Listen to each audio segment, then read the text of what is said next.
Bom, pessoal, obrigado pelo convite, é uma honra estar aqui, um prazer estar aqui, conhecer todos vocês. A gente vai conversar um pouquinho sobre doenças respiratórias crônicas nos idosos.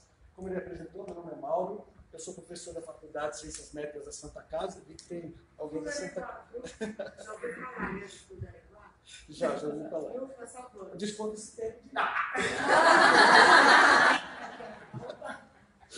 E também atuo no Hospital Samaritano de São Paulo, tá, pessoal? Então, nós vamos falar sobre doenças respiratórias em idosos, porque é um grupo de risco para esses problemas. E todos vocês já brincaram com bolinha de sabão. É uma brincadeira divertida. Em alguns segundos a gente consegue soprar, fazer a alegria da criançada. Só que algumas pessoas, para fazer essa simples brincadeira de bolinha de sabão, têm muitas dificuldades. Pessoas apresentam fadiga, um cansaço e um esforço muito grande para soprar somente essas bolinhas de sabão. Isso muitas vezes está ligado com doenças respiratórias na terceira idade. Né? E a gente vai ver aqui no Brasil, a gente observa que está tendo um crescimento da população de idosos no Brasil de maneira bastante acelerada. Por volta aí de 2035, é a estimativa do IBGE, onde o número de idosos vai ser maior que o número de crianças no Brasil. E estima-se que em 2050 esse número seja 78% maior. Será que o nosso país está preparado para enfrentar esse grande número de idosos? Ou será que nós estamos preparados para passar por essa fase do envelhecimento, já que nós temos uma perspectiva de vida muito maior daqui para diante? Esse talvez seja um grande desafio que a gente tem. Né? Porque, de fato, as doenças respiratórias aumentam a sua incidência durante esse período do envelhecimento. E o que acontece é que muitas vezes as pessoas associam o envelhecimento com perda de capacidade, com falta de ar, com cansaço, com fadiga, interpretando que esses sintomas são próprios da idade, quando na realidade não necessariamente. E as pessoas negligenciam algumas vezes esses sintomas, acreditando que o fato de ser sedentário, ter aumentado o peso, ter fumado durante a vida, torna essa pessoa mais cansada.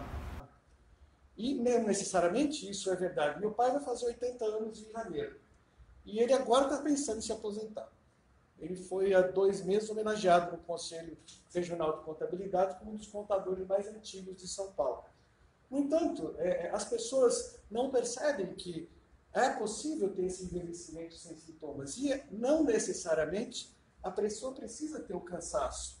E essa percepção incorreta de que o envelhecimento necessariamente é acompanhado por limitações, muitas vezes atrasam ou dificultam o diagnóstico de algumas doenças respiratórias, como, por exemplo, doença pulmonar obstrutiva crônica, que você já deve ter ouvido falar no enfisema pulmonar.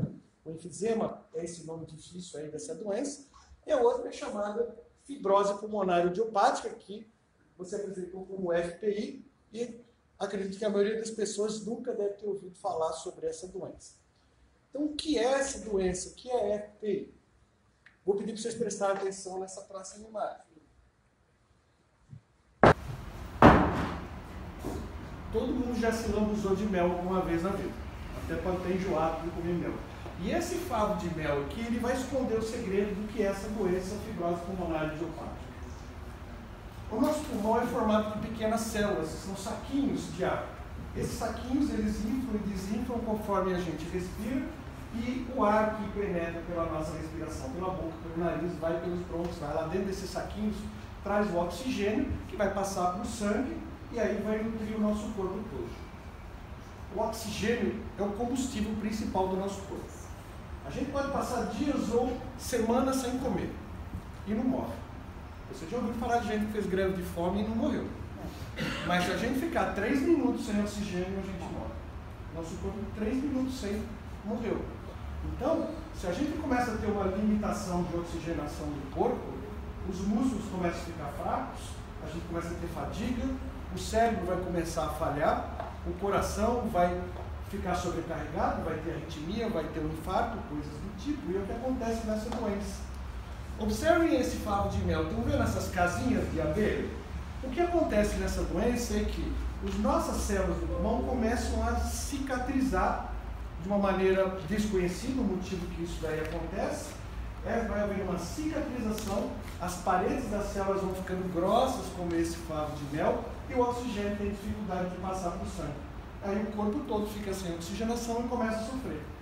E a pessoa tem cansaço, tem falta de ar, tem tosse seca, começa a ter muita fadiga. E muitas vezes ela acha que isso daí é natural da idade e não dá bola para os sintomas.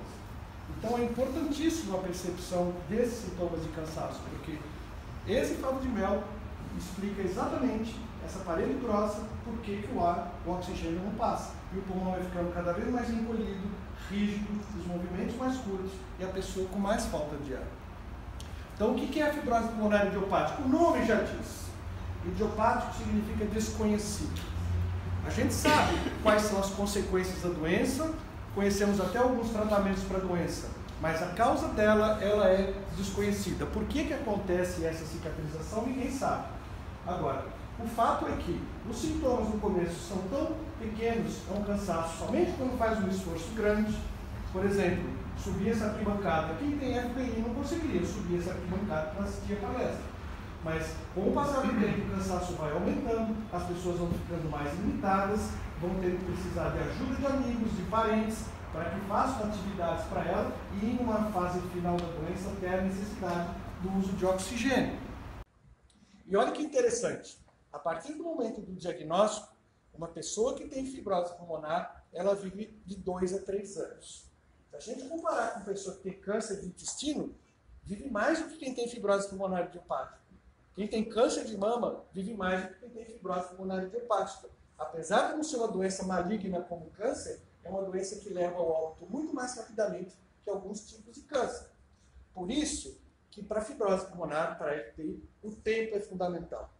É preciso que a gente faça um diagnóstico precoce, é preciso que a pessoa perceba os seus sintomas precocemente, para que busque uma ajuda, que o diagnóstico seja feito mais cedo. Porque com o diagnóstico mais precoce, a gente tem possibilidade de dar um tratamento mais precoce. Não vai ter tratamento que cura, mas os tratamentos permitem com que essa doença evolua mais lentamente, a pessoa fique menos limitada e tenha melhor qualidade de vida. Por isso é fundamental o tempo, a gente corre contra o tempo. E outro ponto importante nessa doença é o apoio de família e de amigos, porque essa pessoa vai ter limitação. Ela vai ficar limitada para fazer suas compras, para arrumar sua casa. Em um tempo mais avançado, ela vai ter limitações para se trocar, para tomar banho, e outras pessoas vão estar tão limitadas que não conseguem sair da cama ou da poltrona, e vão ter que viver do cilindro de oxigênio ao lado o tempo todo. Por isso é fundamental que os amigos, que a família tenham compreensão sobre a doença, compreensão sobre os sintomas, para que possam dar o apoio necessário para que essas pessoas possam viver com uma qualidade de vida melhor. Na próxima semana a gente vai estar entrando numa semana mundial da fibrose pulmonar idiopática. Então, que essa brincadeira de soprar bolinhas de sabão possa servir como slogan, como um tema para a gente, para que essas bolinhas se transformem num sopro de esperança para que essas pessoas possam viver mais e viver melhor. Eu agradeço a atenção de vocês, deixo os meus contatos e muito obrigado.